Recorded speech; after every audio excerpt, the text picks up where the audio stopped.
저는 어렸을 때부터 부유한 가정에서 자랐습니다.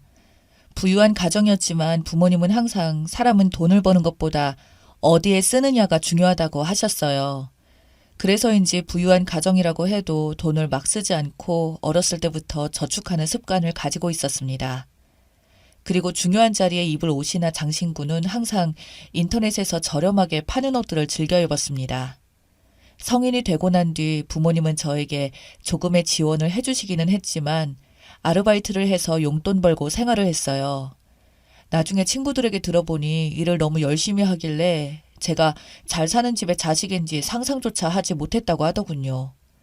그렇게 대학 생활을 마치고 졸업 선물로 부모님은 조그마한 건물을 한 채 주셨습니다. 거기에서 들어오는 수입만으로도 충분하긴 했지만 경험을 쌓고 싶었어요. 원래 부모님은 제가 졸업하자마자 사업을 이어받아서 하기를 원하셔서 회사 생활은 제가 생각한 것보다 어렵진 않았는데 사람들의 비위를 맞춰가는 것은 참 힘들었습니다. 그렇게 사회생활에 지칠 때 제가 기댈 수 있도록 어깨를 빌려준 남편을 만나게 되었습니다. 그 덕분에 저는 버틸 수 있었죠. 그래서 그 시기를 버티고 저는 아빠의 사업을 이어받기 위해 다니던 직장을 그만두고 홍보를 하기 시작했어요. 하지만 남편의 이런 모습이나 주위 사람들은 모두 거짓이라는 것을 알게 되었네요. 남편은 원래 아는 동생의 소개로 만나게 되었습니다. 원래 소개팅 자리를 싫어해서 잘 나가지 않는데 아는 동생이 너무 간절하게 부탁을 하길래 어쩔 수 없이 나간 자리였습니다. 첫 만남 때 알게 된 사실은 작은 레스토랑을 열어 운영하고 있는 가게 사장이 반듯하게 생긴 사람이었습니다. 하지만 처음 만났을 때는 호감을 잘 느끼지 못했습니다. 그래서 애프터 자리는 피해야지 하고 생각을 했는데 계속해서 우연히 마주치게 되는 거예요. 계속 마주치다 보니 정말 인연인가 싶었고 결국 만나게 되었어요.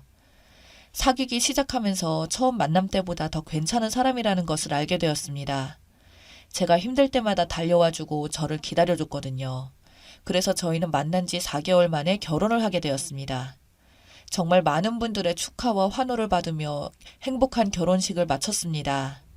제가 행복해하는 저의 모습을 보니 저희 부모님이 선물로 저의 명의로 된 신혼집을 마련해 주셨어요. 처음에는 너무나 행복했습니다. 이 사람은 바쁜 와중에도 항상 제 아침밥도 챙겨주고 일하는 중간에도 틈틈이 연락도 하더군요. 그래서 결혼을 이 맛에 하는 거구나. 왜 다들 이렇게 행복한 것을 하지 말라고 하는 걸까라는 생각도 들 정도였습니다. 그런데 어느 날부터인가 계속 제 물건이 하나 둘 사라지기 시작했어요. 처음에는 조그만 액세서리로 시작했습니다. 큰 것도 아니고 작은 것들 한두 개 정도가 티가 안 나게 사라졌죠. 주변에 조금 이상하긴 했지만 제가 어디에 잘못 뒀나? 기억을 못하는 거겠지 하고 넘어갔어요.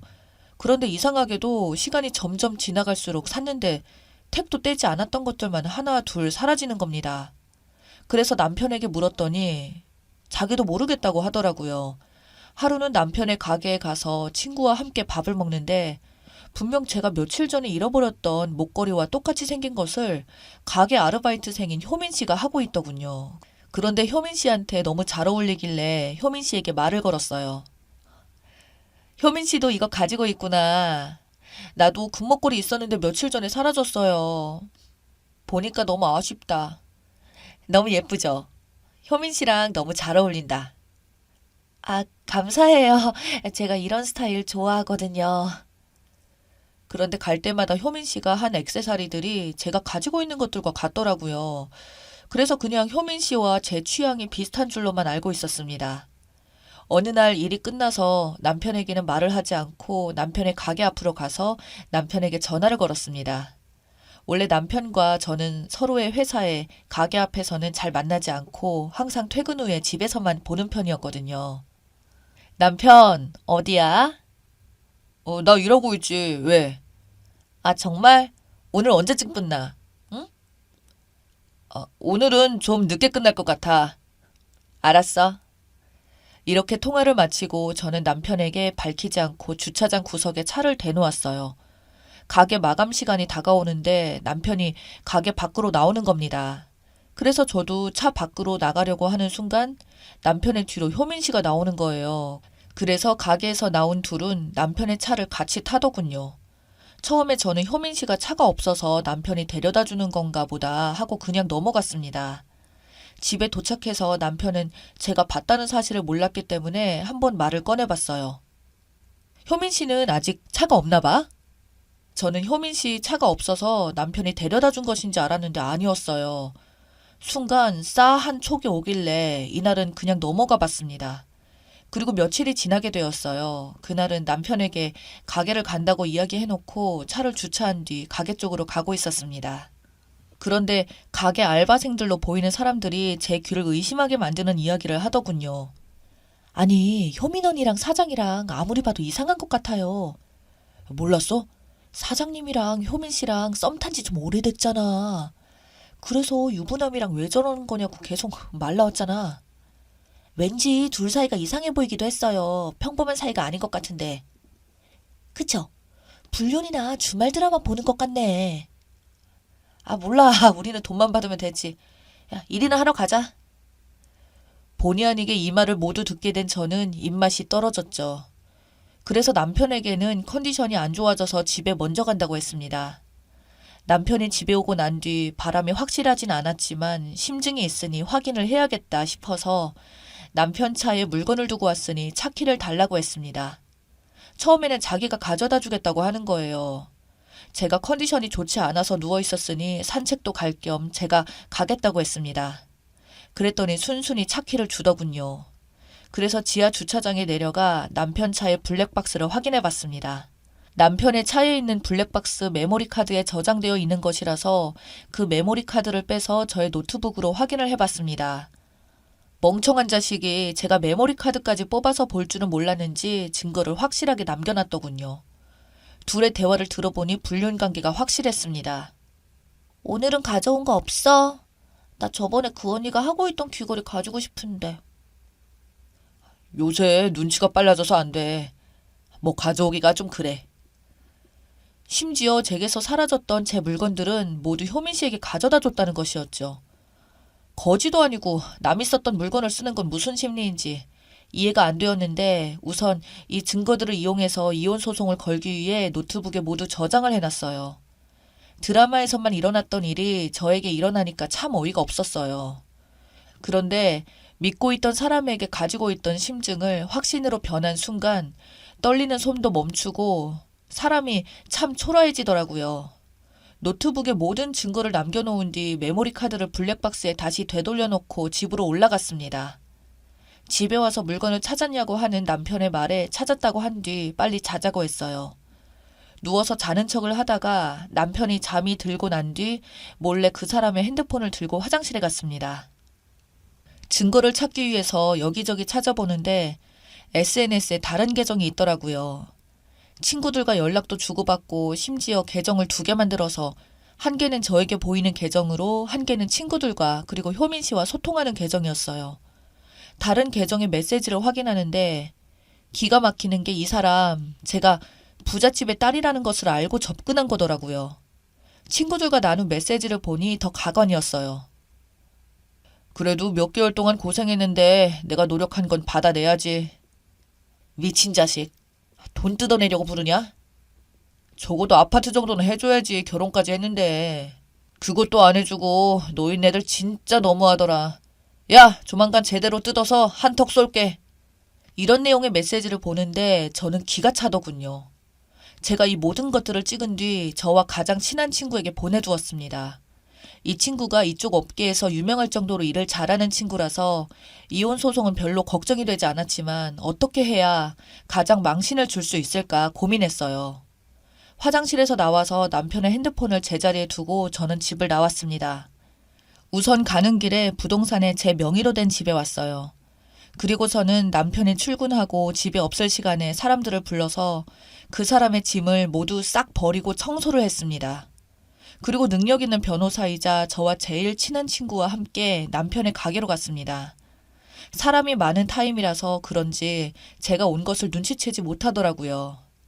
무슨 운명의 장난인지 하필 저희 테이블에 주문을 받은 게 효민 씨여서 그날도 훔친 제 목걸이를 차고 있더군요.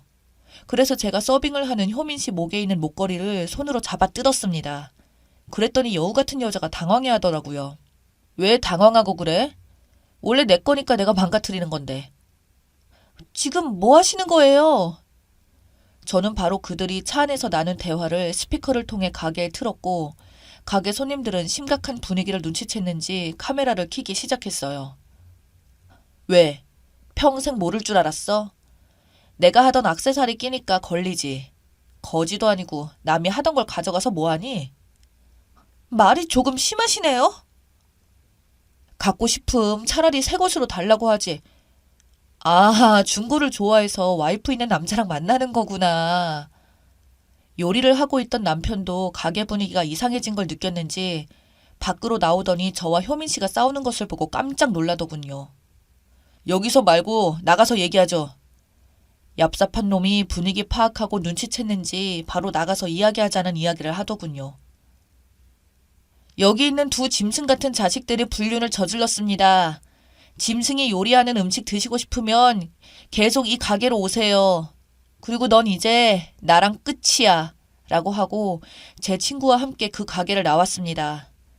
무슨 생각인지 남편은 저희를 따라 나와 효민 씨와 자신의 가게에서 사과를 하라는 겁니다. 너 진짜 미친 자식이구나. 개념도 적당히 없어야지. 사람을 돈으로만 보는 게 정상이라고 생각하니? 그 거지 같은 것이랑 평생 이 가게 운영하면서 불행하길 바래. 여기서 한 발자국 더 다가오면 그때는 너랑 법정 싸움 오래 갈 거야. 돈이 없으면 머리라도 제대로 굴리던가. 멍청하다고 생각했는데 욕을 막 하더군요. 그때 마침 제 친구가 차에서 내려 명함을 내밀었더니 하던 욕을 멈췄어요. 저는 너 잘못 건드렸어.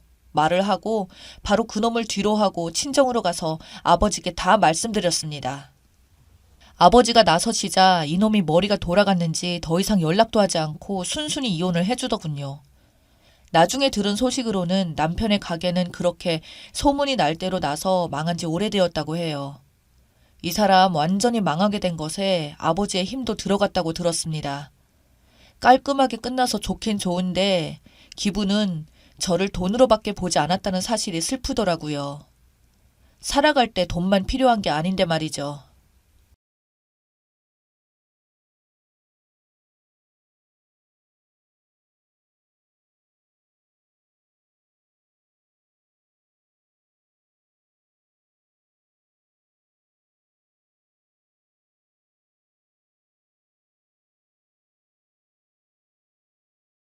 저는 본래 그다지 정의로운 성격도 아니지만 그렇다고 불편한 걸 좋아하고 견디는 성격도 아니에요.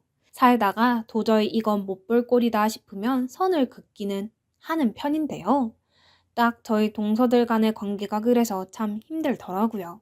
시어머니와의 관계도 힘든데 거기다가 위아래로 동서들까지 신경 써야 하니 정말 괴로웠어요. 이래서 아들 부잣집에는 시집 가는 거 아니라고 하나 봅니다. 저희 남편은 정말 딸 하나도 없이 아들만 오형제예요. 제가 우스갯소리로 독수리 오형제라고 놀리긴 했지만 시간이 지나면 지날수록 이런 시스템은 정말이지 적응이 안 되더라고요. 저는 이 집에서 셋째 며느리이고 제가 막내 동서이다 보니 위에 있는 손윗 동서들 비위 맞추느라 보통 고생한 게 아니었어요.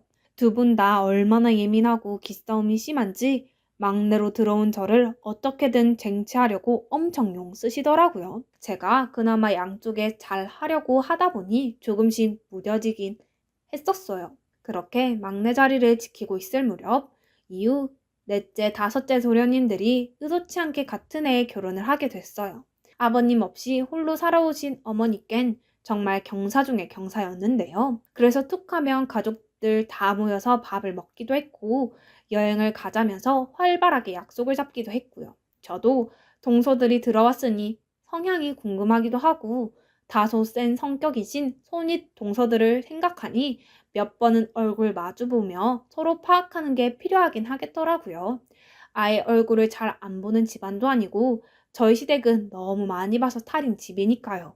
그래서 한번 어머니 댁에서 다들 만났는데 아무래도 상견례 때 한 번씩 보고 결혼식 때도 보고 신혼여행 이후 인사 왔을 때도 보긴 했어요. 그때 제가 느낀 건 넷째 동서는 좀 무뚝뚝하고 말주변도 없는 타입이고 무슨 생각을 하는지 잘 알 수 없는 성격이더라고요. 그에 반해 막내 동서는 엄청 삭삭하고 인사도 잘하고 활발하고 여기저기 붙어서 서글서글하게 구는 타입이라 확실히 어른들이 좋아하실 스타일이었는데요. 나이는 제일 어린데다가 애교도 많고 낯도 가리지 않으니 분위기를 편하게 해주더라고요. 그래도 얼핏 보면 넷째 동서도 성격이 나쁜 사람 같진 않은데 막내와 달리 잘 어울리지 못하니 그게 좀 안타깝긴 했죠. 왠지 처음 시집 왔을 때 손윗 동서들이 어려웠고 시어머니와 며느리 관계 같은 것도 잘 몰라서 헤매기만 하던 제 모습이 떠오르더라고요. 저런 타입이 처음에 마음을 잘 먹지 않으면 계속 겉돌고 힘들어질 텐데 싶어서 약간은 마음이 갔어요. 그런데 역시나 제 예상대로 상황이 흘러가더라고요. 저희 손윗 동서들은 눈치가 엄청 빠른 분들이고 본인 입맛에 맞게 빨리빨리 움직이지 않으면 금세 머릿속으로 판단을 내려버리는 분들이에요. 그게 어떤 판단이냐 하면 자기 편으로 삼아서 끌고 갈지 아니면 반대로 남겨서 적대시할지를 결정하는 거죠. 막내 동서는 눈치가 어지간히 빠른 게 아니어서 바로 손윗 동서 두 분에게 착 달라붙어 이런저런 질문도 하고 연락도 하고 벌써 개인톡도 해가면서 관계를 만들어 나가는 것 같더라고요. 이후에 동서들끼리 모여 밥을 먹자고 했는데 일단 한 번만 참석하고 이 다음엔 되도록 미룰 예정으로 나가봤어요. 그런데 이거 막내 동서가 생각보다 성격이 만만치 않더라고요. 여자들끼리만 만나서 밥 먹는데도 연신 먹는 것들을 챙겨가며 말을 걸어대는데 소은이 동서분들은 본인들을 깍듯하게 챙기는 막내 동서가 엄청나게 마음에 든 눈치였지만 하긴 저에게도 여간 친근하게 대하는 게 아니다 보니 싫진 않더라고요. 이것 좀 드셔보세요. 이렇게 드시면 정말 맛있어요. 그런데 어쩜 그렇게 눈가에 주름이 하나도 없으세요? 제가 만약에 40대가 된다면 성님들처럼 나이 들 수 있었으면 소원이 없겠어요. 이런 40대라며 나이 드는 게 뭐가 무섭겠어요. 정말 대단하세요. 본래 이런 소리들을 남한테 하는 걸 들으면 아부라는 게 딱 느껴지지만 내가 들으면 정말 진실되게 날 향한 소리로 들리잖아요. 손윗 동서들도 그렇고 저도 그렇고 기분이 좋긴 하더라고요. 그렇게 화기애애하게 분위기를 이어나가고 있는 사이 유독 한쪽만 침울하게 조명이 꺼져 있었으니 바로 넷째 동서가 앉아있는 자리였어요. 딱히 화난 것도 뭔가 우울한 일이 있는 것도 아니었겠지만 무표정한 상태로 그냥 나온 밥을 먹고 손윗 동서들이 질문하는 것도 답답형으로 하거나 계속 혼자 생각하듯 멀뚱멀뚱 있으니 그런 모습이 썩 이뻐 보일 리 없었죠. 하지만 그렇다고 넷째 동서가 딱히 예의가 없다거나 함부로 대하고 그러진 않았거든요. 그런데 이후에 완전히 판세가 뒤바뀌어서 제가 가장 싫어하고 진저리가 나는 여자들만의 그런 게임이 시작되어 버렸습니다. 바로 손윗 동서들과 눈치 빠른 막내 동서가 합의되어 넷째 동서를 대놓고 왕따시키고 함부로 하는 흐름이 만들어지게 된 거예요. 그날 뭔가 느낌이 안 좋다 싶었지만 다음날 바로 저한테 둘째 동서에게 연락이 왔더라고요. 이봐 동서, 아무래도 넷째는 좀 성격이 너무 우울하고 어두워 보이지 않아? 서방님은 왜 저런 애랑 결혼한 건지 이해가 안 가네. 솔직히 우리 형제들 중에서 제일 직업도 좋으신데 말이야.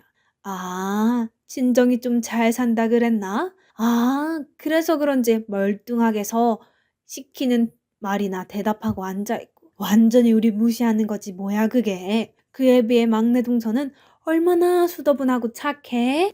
아, 저는 그렇게 부침성 좋고 싹싹한 요즘 20대는 처음 본 것 같아요. 자기도 그렇게 생각하네? 다짜고짜 저렇게 험담부터 하는 모습이 솔직히 좀 한심하면서도 저 역시 막내 동서가 너무 무뚝뚝한 모습이 약간 신경이 쓰이긴 했어요. 일단은 이 흐름에 당장 들어갈 순 없고 그냥 대충 선입 동서들에게 맞장구를 쳐드리면서 지켜보기만 했는데요. 글쎄 생각지도 못했던 막내 동서가 모습을 드러내기 시작하더라고요. 둘이 나이는 동갑인 걸로 알고 있고 같은 해에 결혼했는데 그래서 더 만만하게 보는 것일까요? 셋째 동서를 빼고 기어코 손윗 동서들이 만들어버린 단톡방이 있는데요. 거기서 막내 동서도 저 역시 같은 뜻인 줄 알았는데 어마어마하게 자기 손윗 동서인 넷째 동서에 대한 헌담을 하더라고요. 아무리 더위의 동서들이 힘이 세고 이런 분위기를 만들어 놨다지만 엄연히 막내에게 있어 넷째 동서는 손이 사람이잖아요. 그런데 정말 말하는 거 하나하나가 어이가 없고 무례하게 느껴지더라고요. 형님들, 사실 저도 넷째 형님이 좀 이상하다고 느끼긴 했거든요. 저번에 다들 얘기하고 있는데 계속 뾰루퉁하고 입도 삐죽거리는 것 같고요. 제가 동갑이니까 그래도 편하게 잘 지내고 싶어서 말 걸었는데 그때 아주버님이 아무리 그래도 손윗 사람인데 거리를 좀 지키면서 대뜸 말씀하셨어요. 아, 저 그때 너무 무안해서 속상하더라고요. 원래 아주버님이 예를 많이 따지시는 분인가요? 막내 동서가 말하니 상황을 저도 잘 모르긴 하지만 제가 아는 넷째 서방님은 별로 이렇다 저렇다 말이 없으신 분이에요. 그래서 듣고 좀 놀라기도 했고요. 그렇다면 정말 막내 동서가 뭔가 신뢰한 게 아닌가 혼자 생각하고 있었어요. 그런데 글쎄 아주버님 성향도 잘 모르면서 이유 내뱉은 막내 동서의 말은 선을 약간 넘었더라고요. 제가 볼 땐 넷째 형님이 아주버님한테 제 험담을 하신 것 같아요. 제가 말 걸어도 표정이 계속 안 좋고 나중에 집 갈 때 인사하려고 했는데 그때 아주버님이 저보고 뭐라고 하셨거든요. 아, 너무 마음이 안 좋았지만 이런 얘기를 저희 남편한테 하면 형제끼리 다투게 될까 봐 걱정스러워서요. 솔직히 이것만으로 뭐가 어떻다 상상 정도야 하겠지만 확실한 건 아니잖아요. 막내 동서가 어떤 식으로 편하게 넷째 동서에게 말을 꺼내려는지도 정확히 모르겠고요. 그런데 그런 혼담을 했을 거라는 둥 본인 남편에게 말하기 신경 쓰인다면서 여기 손윗 동서들과 저에게 말하는 건 괜찮은 건지 정말 알다가도 모르겠더라고요. 형님들은 그저 자기들한테 싹싹하게 구는 막내 동서 말만 들어줘가며 맞장구를 치는데 진짜 우습지가 않았어요. 속상했을 테니 우리들이 잘해주겠다며 불편한 거 있으면 대신 혼내주겠다고 하는데 거기서 막내 동서는 계속 본인 얘기만 하고 넷째 동서 한탄만 하더라고요. 이런 분위기가 점점 거북해지기 시작했고 한 사람만 빼고 의도적으로 왕따시키는 그 단톡방에 계속 머무르기도 좀 그렇더라고요. 게다가 셋이서 늘 붙어서 맨날 늘어놓는 화제는 정말 한심하기 그지 없었어요. 처음엔 넷째 동서 얘기로 시작해놓고서는 부부싸움 얘기이며 어머니 험담이며 서로 자랑을 했다가 또 누가 너무 자랑하는 것 같으면 은근히 깎아내리기도 하고요. 저는 바쁘다며 단톡방 알림을 꺼놓고 대꾸도 어쩌다 한 번만 했지만 갈수록 이 단톡방이 너무 바보처럼 느껴지더라고요. 게다가 어머니께서 국수를 먹자며 집으로 부르셨던 날 다 같이 모였는데 그날은 넷째 동서가 안쓰러울 지경이었어요. 막내 동서가 아예 대놓고 넷째 동서를 무시하더라고요. 형님, 거기 국그릇 다 갖고 나오세요. 거기 안쪽에 있잖아요. 제 말 뭔지 못 알아들으시겠어요? 아, 우리 형님 손 참 많이 가는 분이네. 이래놓고 또 아주버님한테 일러 바치면 저 서운해요. 옆에서 그릇을 꺼내던 제가 오히려 놀라서 둘을 쳐다볼 지경이었는데 넷째 동서는 굳은 얼굴로 우뚝 서 있기만 하더라고요. 보다가 좀 안 됐다 싶어서 제가 대신 자리를 알려주고 꺼내주긴 했는데 막내 동서는 왜 도와주냐는 표정으로 저를 의아하게 쳐다보더군요. 진짜 이게 보통이 아니네 싶어서 꿋꿋이 그냥 옆에서 챙겨 주었어요. 나중에 국수하고 부침개며 고기를 구워서 다 같이 먹는데도 셋이서 돌아가면서 얼마나 넷째 동서를 불러대고 시켜대는지 밥을 못 먹게 하더라고요. 제가 대신 간다고 해도 앉아 있으라고 하고 막내 동서까지 은근히 둘이 설거지를 하는 중에 계속 넷째 동서를 일 시키는 게 보였어요. 생각할수록 이런 어이없는 왕따 노름이 너무 싫었고 나이들은 허투루 먹은 건가 싶어 다 짜증이 나더라고요. 결국 며칠 지나 저는 최근 맞벌이를 시작해서 바쁘다는 핑계로 넷째 동서만 따돌리고 모여있던 단톡방을 나오게 되었어요.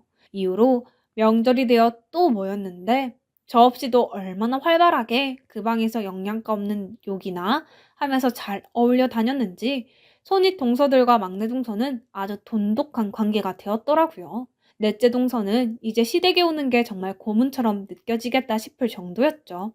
현관에 들어서는 순간부터 인사를 제대로 안 한다. 얼굴이 죽상인데 저래서 아주버님이 장가간 맛이 나겠냐? 애는 왜 안 생기냐부터 시작해서 돌아가면서 청문회를 열듯 하더라고요. 안 그래도 여기 올 때마다 힘들어하고 있는데 이날은 진짜 저러다 못 버티겠다 싶어서 집으로 돌아가는 길에 제가 따로 넷째 동서에게 연락했어요. 저희 남편에게도 그리고 넷째 서방님에게도 동의를 구하고 따로 잠깐 차라도 마시자며 서울 올라가는 길 중간에서 만났는데요. 여자들끼리 할 얘기가 있다며 불러서 제가 간단하게 빵과 차를 샀는데 여전히 넷째 동서의 얼굴은 좋지 않더라고요. 일단 제가 보자고 하니 이렇게 보긴 했지만 조금씩 말을 건네면서 이야기 나누다 보니까 넷째 동서도 상당히 할 말이 많았던 것 같아요. 매번 반응도 말도 무엇도 없어서 무슨 생각하는지 몰랐는데 이때 얘기를 나눠보니까 많은 걸 속에 담고 겉으로 표현하지 않았을 뿐이더라고요.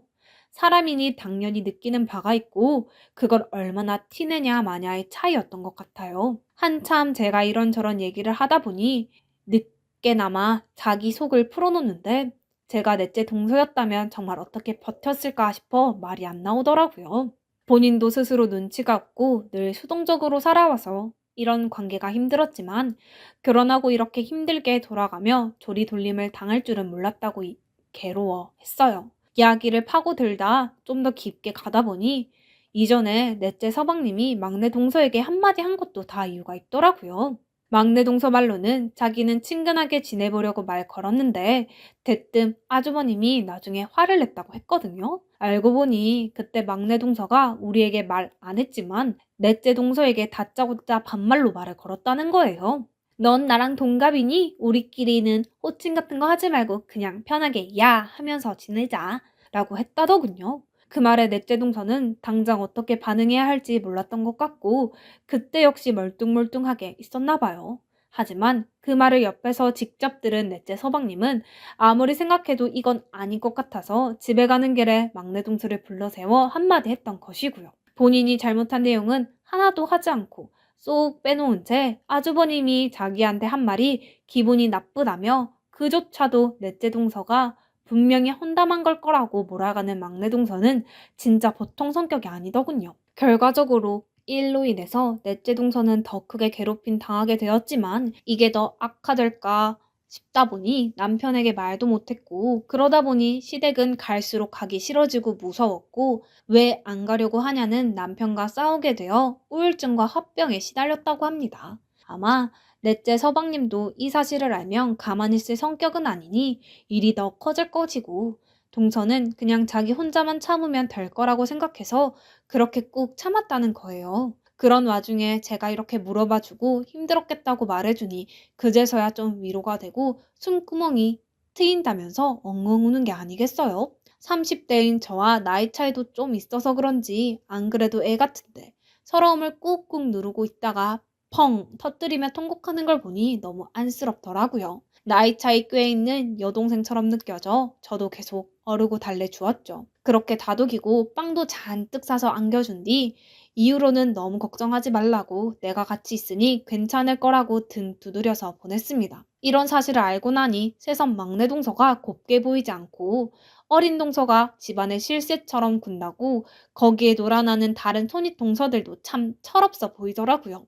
무슨 말을 하고 어떻게 하자고 하건 간에 저는 되도록 신경 안 쓰기로 했고 이후 수년이 지나는 동안 저는 계속해서 넷째 동서와 같이 있어주고 이것저것 알려주며 챙겨주게 되었어요.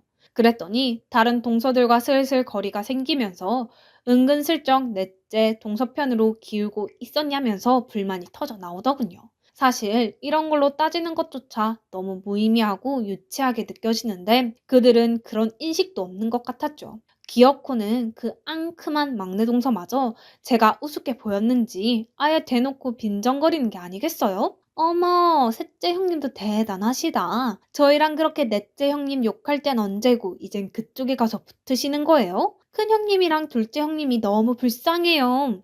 이런 말을 해대는 막내 동서를 보니 왜 넷째 동서가 시댁에 오면 손윗 동서들보다 자기보다 아랫사람인 막내를 그렇게 무서워했는지 알겠더라고요. 아무튼 손윗 동서들은 저보고 정신 차리라며 다 같이 좋게 좋게 지내자고 하더군요. 그런데 그 잘 지내자는 말들도 결국 지들과 똑같이 따돌림이나 해가며 우리끼리 돈독하게 지내자는 건데 저는 그런 흐름에 다시 낄 생각이 없었죠. 막내 동서도 너무 괘씸했고요. 몇 번 다시 사이를 붙여보자고 노력하는 움직임도 있었지만 어느새 그 세 명과 저와 넷째 동서 두 명의 관계로 완전히 팀이 갈라져 버렸어요. 아이들끼리 만나서 놀던 것들, 형제들끼리 만나는 모임도 그렇게 틀어져 버리게 되었고요. 저는 완전히 그 무리에서 배신자가 되었고 어쩌면 넷째 동서보다 더한 미움과 증오를 한 몸에 받게 된 채 무시당하게 되었어요. 저도 사람인지라 분하고 열받고 쫓아가서 싸우고 싶었지만 명절 때만 그럭저럭 잘 피하면 되도록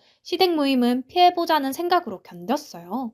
그리고 도저히 참다 한데요. 남편에게 이런 일을 털어놓게 되었고요. 남편은 듣고 무척 놀랬고 제가 이런저런 이유로 인해 당분간 시댁 모임도 우리끼리 따로 어머니를 찾아뵙겠다 했더니 차마 그러지 말란 말을 못하더군요. 그렇게 저와 넷째 동서도 함께 다니며 그들과 별도로 움직이게 됐어요. 이후 1, 2년이 좀 지났는데 저는 믿을 수 없는 엄청난 빅뉴스를 듣게 되어 한동안 얼떨떨했죠. 앞서 말했던 시댁 일과는 전혀 별개로 제 개인적인 일인데요. 좋기도 하지만 금심도 그만큼 커지는 뉴스였답니다.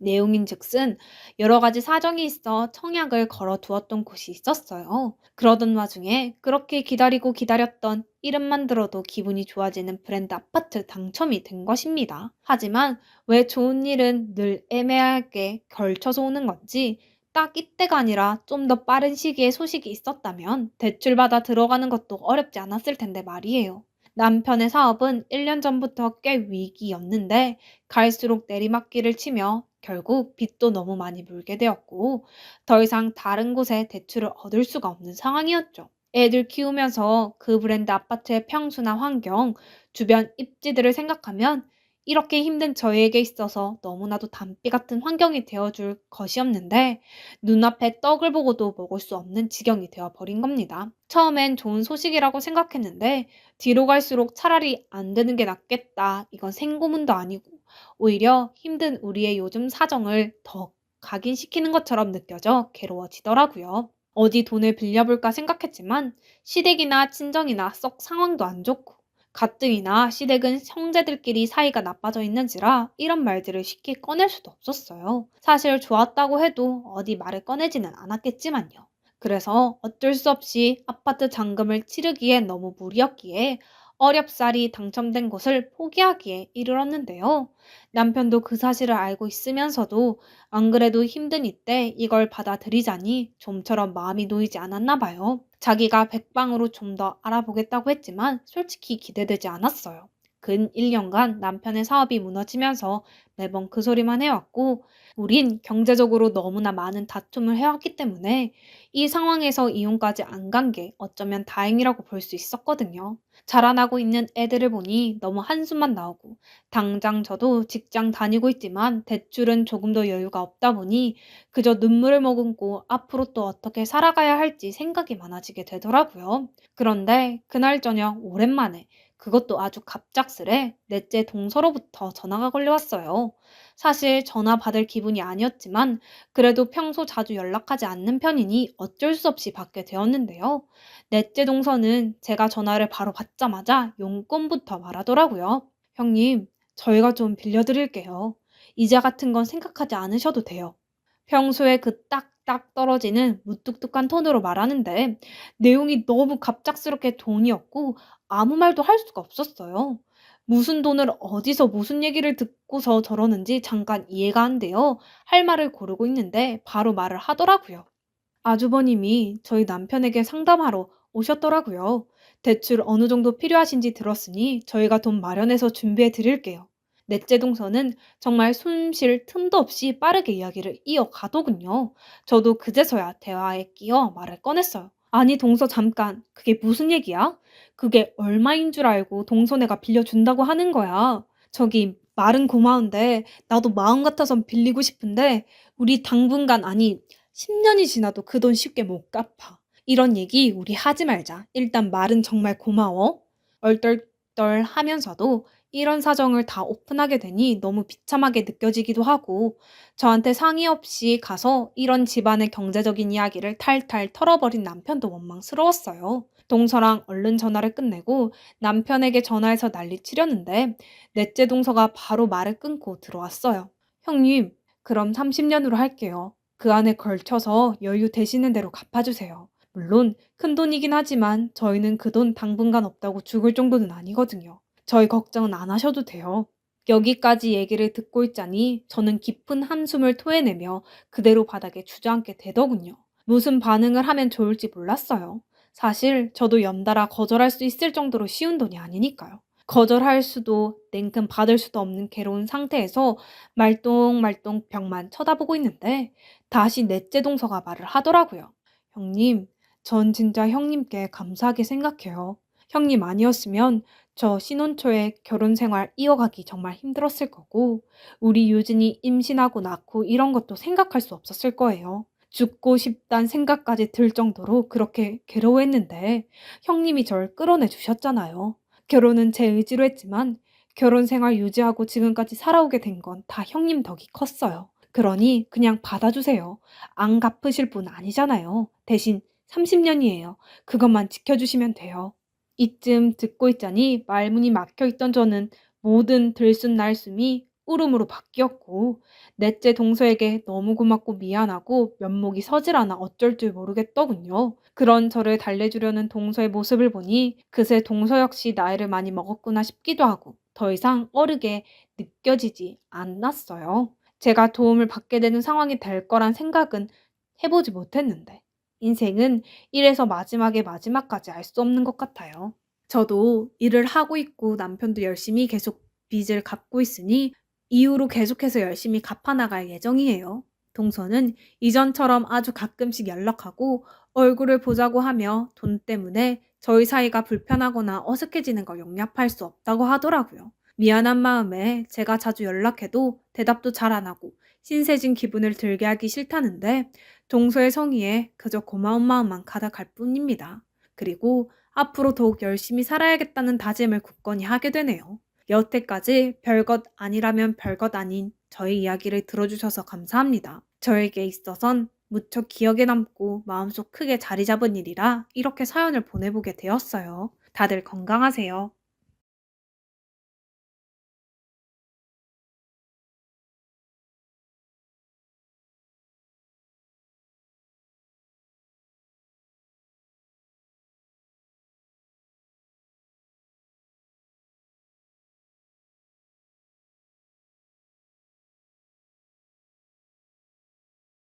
안녕하세요. 너무 어이가 없고 화가 나는데 친구들이 이곳에 글을 올리면 이성적인 판단을 내릴 수 있다고 하여 조언을 구하려고 방금 급하게 아이디 만들어서 글을 올립니다. 말 그대로 결혼한 제 친언니의 시댁 때문에 글을 올리는데 정말 너무 화가 나고 어이가 없습니다. 전 20대 대학생이고요. 위로 지금 글의 주인공인 30대 초반 제 언니, 오빠, 그리고 제 밑으로 갓 20살 된 남동생이 있습니다. 사남매예요. 각설하고 본론으로 들어가자면 다름이 아니라 결혼한 제 언니 시댁에 얼마나 더 해줘야 하는지 모르겠습니다. 우선 우리 집은 툭 터놓고 말하자면 잘 살아요. 보통 사람들보다 풍족하고 잘 살아서 그런지 모든 면에서 불편함 없이 저희 사남매 예쁘게 잘 키워주셨습니다. 문제는 언니입니다. 언니는 저희 사남매 중 가장 예쁘고 똑똑합니다. 물론 저희 넷 중에 제일 착하고요. 근데 언니가 14살 때 집에 있던 런닝머신 기구로 오빠랑 장난치다가 컨베이어 벨트라고 해야 하나요? 그 벨트 안쪽으로 손이 말려 들어가면서 왼손 약지와 새끼손가락이 사고로 절단이 되었습니다. 새끼손가락은 아예 없고 약지손가락은 한 마디밖에 없습니다. 그래도 대학 가고 친구들 사귀고 남자친구 사귀고 하더니 그래도 어느 정도 활력이 붙어서 대학 공부도 열심히 하고 방학하면 친구들이랑 해외여행도 하고 그러더라고요. 우리 가족은 모두 다행이라고 생각하면서 언니에게 지원을 정말 아낌없이 했습니다. 근데 문제는 취업이 안 되더라고요. 이유는 손가락이 없다고. 또 언니는 자책을 하며 방 밖으로 나오지도 않고 극단적인 행동까지 하며 병원도 가고 매일 울었습니다. 그 모습을 마음 아프게 지켜보시던 아버지께서 2호선 대학가 주변에 언니 명의로 된 카페를 차려주셨습니다. 아버지께서 그렇게 열심히 해주시니 자기도 느끼는 게 있었는지 카페 열심히 운영하더라고요. 지금은 아르바이트생만 5에서 6명 될 정도로 바쁘고 장사도 잘 되고 있습니다. 그렇게 카페 일을 하다가 커피 사러 온 형부가 언니한테 한눈에 반해서 반년 넘게 언니를 따라다녔습니다. 형부는 대기업 대리이고요. 똑똑하고 형부도 착하고 좋아요. 저희 부모님께도 잘하고 저희 남매도 잘 챙겨주고요. 형부한테는 불만 그다지 없습니다. 그렇게 둘이 2년가량 사귀었고 그 형부가 언니한테 프로포즈를 했는데 언니는 자기가 손가락이 없어서 남들처럼 왼손에 결혼반지도 못 끼고 어쩌고 하면서 울고불고 계속 거절을 하다가 결국에 저랑 제 동생이 같이 합심해서 형부 프로포즈 도와줘서 결혼에 골인을 했습니다. 결혼할 때 언니는 몸이 불편하니까 시집에서 미움을 살까봐 저희 부모님께서 여의도에 40평대 아파트를 해주셨고 아버지 명이고 아기 태어나면 언니 명이, 형부 차도 누가 봐도 멋진 외제차로 바꿔주셨습니다. 언니 명의이고요. 예단이라고 해야 하나요? 우리 집에서 시댁으로 보내는 물품비만 1억이 뭐야 2억가량 들었고 돈만 1억을 들였습니다. 솔직히 전 이때부터 결혼 말리고 사돈댁 보면 눈 치켜뜨고 그랬습니다. 사돈댁 두 분이서 아파트 단지 내에서 슈퍼마켓을 하세요. 솔직하게 말해서 그렇게 부족한 집안은 아니지만 딱히 잘 사는 집도 아니에요. 근데 우리 언니를 부족한 아기라고 칭하며 온갖 명품들이며 모피 등등 먼 친척 선물들까지 다 나열해서 보내더라고요. 그래도 뭐 언니가 좋다 하니 우리 가족들 다 참고 견디고 이해하고 했습니다. 결혼하고 나서도 계속 뭘 요구했습니다. 며느리는 어린애들 며칠 부리면서 가게 하는데 자기들은 낡은 구멍가게를 해서 주변 사람들이 얕본다고 하도 언니 갈구고 궁시렁거려서 아버지께서 사돈댁에 하는 슈퍼 옆에 있는 미용실이랑 반찬 가게를 매입하셔서 확장하고 다 터서 큰 할인점으로 새로 만들어 주셨습니다. 그런데도 저희가 이혼해라 어쩌라 소리 안 하는 건 형부 때문이었습니다. 저런 일 생길 때마다 맨날 형부가 사돈댁 가서 인연 끊자 난리 부리면 한 달 잠잠하고 그랬거든요. 언니한테 가족이랑 연 다 끊고 너랑 나랑 둘이 살자 이러는데 바보 같은 언니는 혈연을 어떻게 끊느냐 이런 식이고, 형부가 결혼할 때부터 부모님한테 그랬어요. 자기 이름으로 재산 아무것도 주지 마시라고, 공동 명의도 해주지 마시라고, 자기가 욕심 생기거나 자기 가족이 허튼 생각할 수 있다 뭐 이런 식으로 다 마다하고 명절에도 우리 집 먼저 오고 그랬습니다. 자기네 집보다 우리 집이 더 좋고 행복하다면서 암튼 형부가 매일 언니 사랑해주고 우리한테 자주 연락하고 하니까 이혼하란 말은 안 했죠. 둘이 그렇게 잘 사니까. 근데 어제 일이 터졌습니다. 언니랑 형부가 결혼한 지 3년 정도 됐는데 아직 아기가 안 생겼습니다. 형부 말로는 아직 둘이서만 더 사랑하고 싶고 아빠가 준비가 안 되어 있다 뭐 이랬습니다. 그래서 우리 가족도 그런가 보다 하고 오히려 어머니는 애 생기면 지옥이야 하면서 저희 가르치면서 장난도 치고 그랬죠. 근데 시댁은 그게 아니었나 봐요. 맨날 애 안 들어선다고 언니한테 따로 몰래 전화해서 뭐라고 하고 그랬대요. 언니 카페 일하는 거 가지고 여자가 밖으로 놔두니까 아랫배가 뒤숭숭해서 애가 자리를 못 잡는다는 둥, 우리 아들 명이 아무것도 없이 사돈댁이 욕심부리니 하늘이 괘씸해서 애를 안 내려주는 거라느니 막말을 해대면서 형부가 알면 또 난리 날 걸 아니까 아들한테 말하지 마라. 너 말하는 순간 끝이다. 이러면서 겁을 줬대요. 그러니 언니는 사이 흐트러지는 것도 싫고 자기 때문에 연 끊는 것도 못 보겠으니 말 안 하고 혼자 참아왔던 거예요. 근데 어제 언니 시어머니가 언니한테 손가락 없는 바보년 데려다 우리 귀하고 능력 있는 아들이랑 살게 허락해줬더니 애도 못 낳는다며 인연이 속도 장애인인 것 아니냐. 네 어미 닮았으면 달걀 낳듯 낳았어도 이미 여러 명을 낳았어야지. 너는 너희 집 주워온 자식 아니냐 라면서 모욕을 줬다는 겁니다. 그리고는 언니 어제 우리 집에 왔습니다. 방에 들어가서 계속 울어요. 이러다 쓰러질 것 같아 물이라도 먹이려고 하면 죽게 내버려 두랍니다. 어제 저녁부터 형부는 집 앞에서 계속 무릎 꿇고 앉아있는데 부모님께서 현관문 열어주지 말라고 하셔서 가족 모두 밖에 못 나가고 있습니다. 형부는 계속 시댁이랑 연 끊고 둘이 살자, 아니면 우리 부모님 모시면서 본인이 대릴사위로 들어와 살겠다고 말하면서 온종일 울고불고 지금까지도 마당에 무릎 꿇고 있습니다. 글이 길었네요. 쓰다 보니 끝이 없었네요. 이혼을 시키는 게 맞는 건가요? 아니면 형부 말대로 시댁이랑 인연을 끊으라고 하는 게 맞나요? 하지만 혈연관계가 그렇게 쉽게 끊어지나요? 조언 구하고 싶습니다. 사랑하는 제 언니를 제발 도와주세요. 베스트 댓글 이후 후기도 있습니다. 베스트 댓글. 우선 이혼이 가장 확실하긴 한데 순이 언니가 이혼은 안 할 것 같네요. 그럼 이왕 이렇게 된 거 언니랑 언니 시댁에 해줬던 금전적인 모든 것들 가져오시고 앞으로도 경제적으로 절대 도움 주지 마세요. 그럼 언니가 자기 발로 와서 이혼하겠다고 할 겁니다. 지금 저 형부란 작자가 왜 잡는 줄 아세요? 처가댁 금전적인 도움 때문에 저러는 거예요.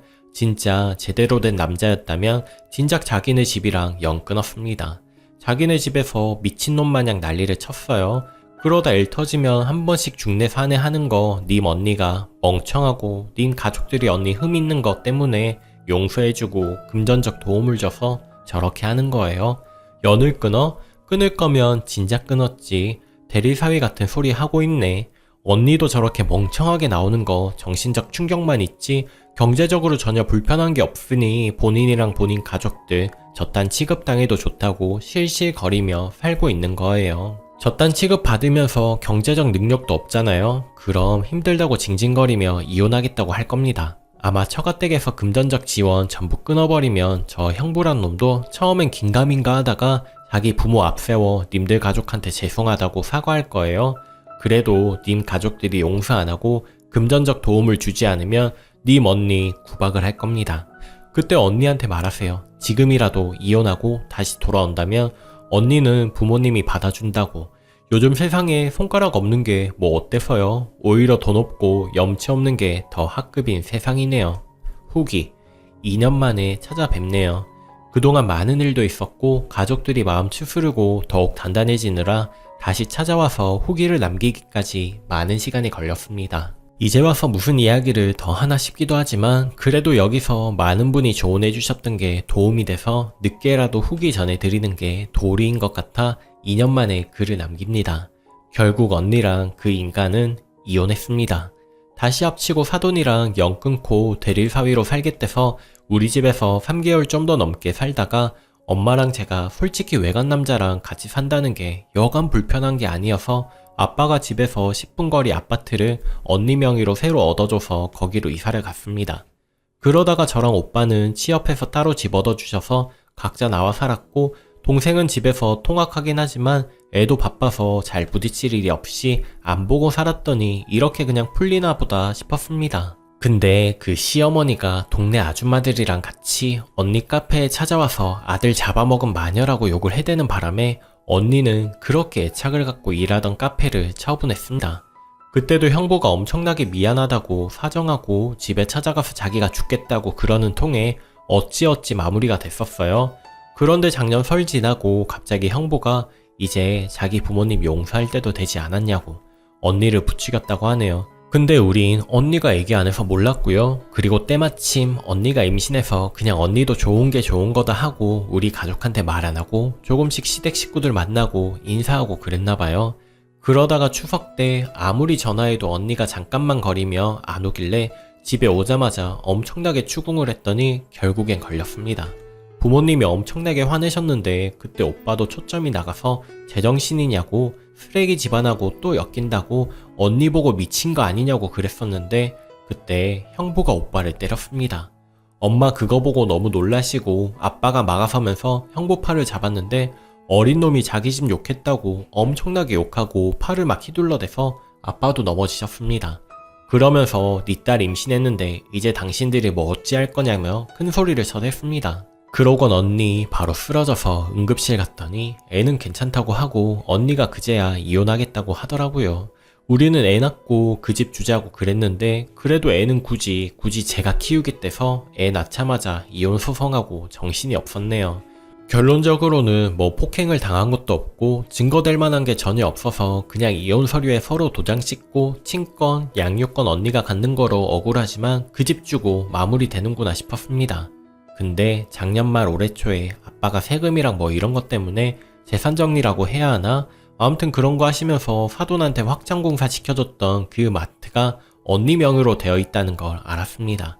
그때 세금이며 뭐 이런저런 문제 때문에 언니 이름으로 했던 것 같다고 하더라고요. 우리 남매들 마음 같아서는 무통보로 부동산에 내놓고 혼내고 싶었는데 부모님께서 신사적으로 해결하자고 해서 이건 우리 소유니 나가던지 앞으로 임대료를 내라고 하니까 말도 안 된다, 시위를 하겠다 뭐 이래서 이건 아직 소송 중입니다. 근데 변호사님들이 100% 다 받을 수 있다고 걱정 마시라고 하기도 했고 법이라곤 1도 모르는 제가 그냥 대충 봐도 너무 확실해서 신경 안 쓰고 있어요. 형부도 하루 걸러 한번 찾아와서 자기 가족 밥줄이라고 울고불고 사정하고 빌고 난리긴 해요. 상황이 이렇게 되니 시모랑 시부가 와서 제발 이것만은 가져가지 말라고 눈물을 보이며 빌기까지 하더라고요. 보고 있으면 안쓰럽긴 한데 저도 못됐는지 쌤통이라는 생각이 먼저 들고 있습니다. 그리고 뭐 어차피 부모님도 그거 돌려받기보다는 그 집 혼내주는 게 더 목적이시라서 뭐 이제 와서 후회해봤자 늦었죠. 진작 잘했어야지. 아무튼 잘 해결된 듯 해요. 언니도 이제 차츰 안정하고 조카랑 둘이서 잘 살고 있고 자기 일도 다시 열심히 시작하는 거 보면 비싸고 긴 인생 수업이었다 생각하는 게 마음 편할 것 같습니다. 여러분들께서 조언 주셨던 게 도움이 많이 됐어요. 요즘 언니는 저 만날 때면 항상 결혼하지 말라고 해요. 여자가 능력이 있거나 집이 잘 살면 무조건 손해본다고 평생 연애만 하던지 그냥 죽을 때까지 사람 고용하거나 좋은 실버타운 들어가서 살지 절대 결혼은 하지 말라고 하네요. 근데 저도 언니 보면서 느낀 게 많아서 그냥 결혼은 생각이 없네요. 아무튼 이제 다시는 올 일이 없을 것 같아요. 많이 걱정해주시고 조언해주셔서 감사했습니다. 베스트 댓글. 전에 글 읽으면서 저 남자가 절대로 좋은 놈 아니고 눈 가리고 아웅하는 거라고 생각을 했는데 딱 맞네요. 지가 말로만 끊는다 어쩌고 저쩌고 하면 자기 부모님 편하게 자기도 편하게 살 줄 아니까 입으로만 뻥긋하고 그쪽 어미아비도 신났다고 난리친 거지 순이 언니는 천하의 바보네요. 제 혼자 신세 망칠 것이지 왜 식구들한테까지 불똥 튀게 만드는지. 그러면서 뭘 순이 보고 결혼하지 말래?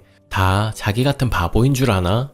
댓글이 언니 전 남편 돌변하는 거 무섭고요. 미안하다 소리 다 빈말이었네요. 아들 잡아먹은 마녀라고 망신 주고 모욕 준 부모를 쓰레기 집안이라고 한마디에 발끈하고 주먹 휘두르고 힘신했으니 당신들이 뭐 어찌할 거냐니 너무 억울하고 기가 막히는데 그 와중에 재력이 무기인 건 부럽네요. 현실적으로 역시 재력 덕분인지 당한 거에 비하면 마음이 풍요롭달까 긍정적이시네요. 앞으로 몇 번 더 엮일 것 같지만 제발 흔들리지 마세요. 댓글 3. 아, 예전에 봤던 글이라 기억이 나네요. 벌써 시간이 이렇게 흘렀군요. 가족들은 안타깝겠지만 어차피 언니는 상처가 깊어 앞으로 결혼은 안 하실 것 같네요. 그 남자 집안이랑 평생 얽힐 수도 있어서 바보 같다 할 수도 있지만 그동안 사연을 토대로 보면 약간의 우울증도 있으실 것 같은데 그런 언니의 인생에서 아이는 한 가닥 빚이 될 순 있겠네요. 거기다 경제력이 있으시니 아이를 지킨 언니의 선택이 마냥 어리석게만은 보이지 않아요. 이게 내 아이를 낳아보니 저런 선택을 하시는 분들이 조금은 이해가 가더라고요. 물론 더 좋은 사람 만나 그 사람의 아이를 낳는다면 더 좋겠지만 언니분은 그러실 것 같지는 않아 보여서 이런 생각이 들었네요. 앞으로 아이와 함께 평생 행복하시길 바랄게요. 오늘도 낭만캐스터를 시청해주셔서 감사합니다. 여러분의 생각은 어떠신가요? 언제나 사연 듣는 여러분 행복한 일만 가득하시길 바랄게요. 저는 다음 사연으로 다시 만날게요.